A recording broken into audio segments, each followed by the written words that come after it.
donc le spectacle s'appelle Dreyfus, c'est une comédie, je tiens à préciser, parce que c'est quand même pas... Et Pierre va nous en parler peut-être. Je crois qu'avec Dreyfus, on peut dire qu'on revient à la truculence, puisque en dépit du titre un peu austère, certaines personnes pensent que c'est une pièce exhaustive sur l'affaire Dreyfus. C'est pas ça du tout. Si vous connaissez Jean-Claude Grimbert, un auteur français, un des plus primés aujourd'hui, originaire de Roumanie, qui s'est exilé de son pays pour fuir l'antisémitisme et qui l'a retrouvé enfant en France, puisque son père a été pris par la police française. Sa mère lui a caché pendant très longtemps qu'il s'agissait de policiers français d'ailleurs, et qu'il est mort en déportation.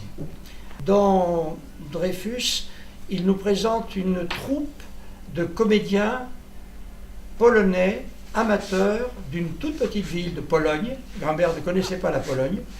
Et il dit, on voit tout de suite la tonalité de cette pièce, qu'elle est traduite du yiddish par quelqu'un qui parle très mal le français et qui ne connaît pas le yiddish.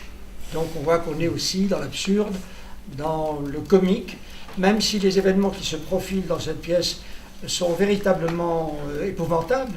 Mais ces comédiens ne s'en doutent pas. Ils vivent avec un antisémitisme qui est chronique dans leur petit village. Et ce sont, comme nous tous, des bonnes gens qui adorent le théâtre. Et on est vraiment dans quelque chose de très léger, de très comique, avec des sentiments très humains. Il y a beaucoup d'humour, on peut sourire presque tout le temps, et pourtant il y a quelque chose qui se profile derrière, c'est l'extermination de ces pauvres gens qui ne demandaient rien à la vie que d'en jouir et d'en faire quelque chose.